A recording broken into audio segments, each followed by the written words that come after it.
हर second पूरी दुनिया में एवरेज 9,500 कमर्शियल प्लेन हवा में होते हैं।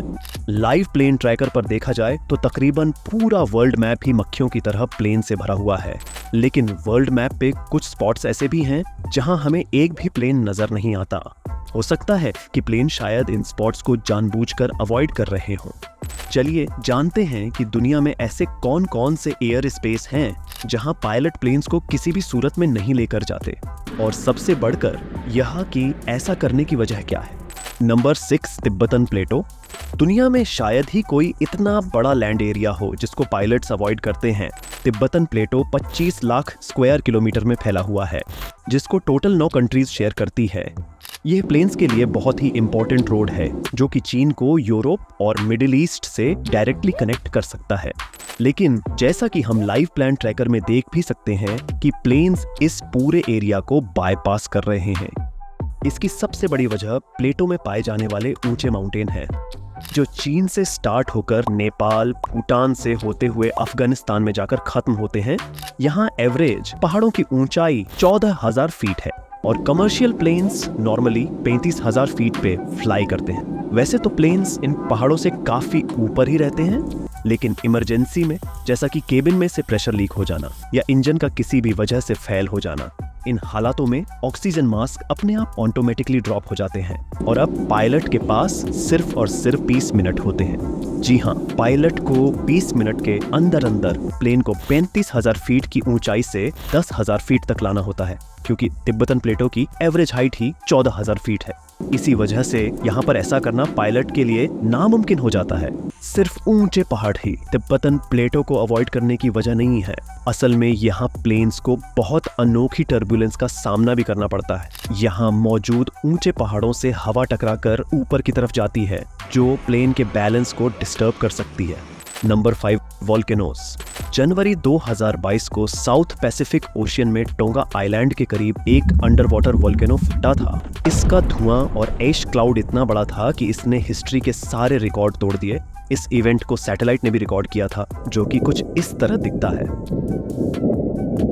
ये बादल आसमान में 1,90,000 फीट की हाइट तक रिकॉर्ड किए गए। इतनी ज्यादा ऊंचाई पर पाए जाने वाले ऐश क्लाउड्स किसी भी प्लेन को आसानी से नुकसान पहुंचा सकते हैं। वोल्केनो से निकलने वाला ऐश क्लाउड प्लेन की विंडशील्ड को भी तोड़ सकता है और इंजन को भी नुकसान पहुंचा सकता है। 24 जून 1982 को लंदन से न्यूजीलैंड जाने वाली फ्लाइट एक वोल्केनिक क्लाउड के ऊपर से गुजरी। ये वो दौर था जब जहाज में स्मोकिंग करने पर कोई पाबंदी नहीं हुआ करती थी। जब जहाज में धुआं जमा होना शुरू हुआ तो पहले सबने समझा कि शायद कोई स्मोकिंग कर रहा है, पर आगे जो हुआ उसने सबके रोंगटे खड़े कर दिए। क्रू और पायलट को धुएं में सल्फर की बदबू आने लगी। तभी वो समझ गए कि जरूर कोई गड़बड़ है। वोल्केनिक ऐश इंजन में जाकर मेल्ट हो गई, जिसने जहाज के सारे इंजन को बंद कर दिया और अब प्लेन अपना एल्टीट्यूड लॉस करने लगा। खुशकिस्मती थी कि 37,000 फीट से जब प्लेन 12,000 फीट तक पहुंचा तो 4 में से 3 इंजन स्टार्ट हो गए और प्लेन को संभाल लिया गया। लेकिन इस घटना के बाद से पायलट्स ने वोल्केनोस के ऊपर फ्लाई करना छोड़ दिया।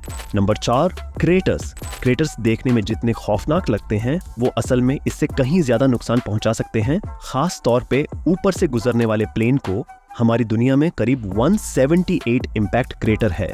वैसे तो हाई एल्टीट्यूड पे ये प्लेन्स को कोई नुकसान नहीं पहुंचा सकते, लेकिन लो एल्टीट्यूड पे इनके ऊपर से गुजरना खतरे से खाली नहीं है, क्योंकि ये प्लेन्स को अपने अंदर खींच भी सकते हैं। असल में क्रेटर जितना ज्यादा गहरा होगा, उसका बॉटम उतना ज्यादा गर्म होता है। क्रेटर के बॉटम में गर्म हवा ऊपर की तरफ ट्रेवल करती है और बाहर की ठंडी हवा क्रेटर के अंदर जाती है। गर्म और ठंडी हवा के इस एक्सचेंज से क्रेटर के अंदर वोर्टेक्स इफेक्ट पैदा होता है, जिसमें खींचने की ताकत पैदा हो जाती है, जबकि क्रेटर के बाहर बहुत ही अनयूजुअल टर्बुलेंस पैदा हो जाती है। यही वजह है कि पायलट्स इसे देखते ही अपना रास्ता बदल लेते हैं। Number 3, north Korea. दुनिया का ऐसा मुल्क है जिसकी एयर स्पेस सबसे खतरनाक समझी जाती है, क्योंकि नॉर्थ कोरिया मिलिट्री बगैर बताए कभी भी कहीं भी मिसाइल लॉन्च कर देती है। न सिर्फ नॉर्थ कोरिया बल्कि यह जापानीज ओशन में भी अक्सर मिसाइल्स फायर करते रहते हैं। नॉर्मली ऐसी सिचुएशन में कई दिनों पहले से अनाउंसमेंट की जाती है और फायर करने से पहले उन तमाम प्लेन से रेडियो कांटेक्ट करके उनको आगाह किया जाता है, जो कि एयर स्पेस में होते हैं। यही वजह है कि जिन कमर्शियल फ्लाइट्स को सिर्फ नॉर्थ कोरिया को क्रॉस करना होता है वो उसको बाईपास करके गुजर जाती है। नंबर 2, सऊदी अरब की होली सिटी मक्का दुनिया भर के मुसलमानों के लिए की बहुत जरूरी इबादत है। ऐसा माना जाता है कि यह मस्जिद अर्थ की सेंटर ऑफ ग्रेविटी के ऊपर बनी है। इसी वजह से ना ही इसके ऊपर से कोई प्लेन फ्लाई कर सकता है और ना ही परिंदा।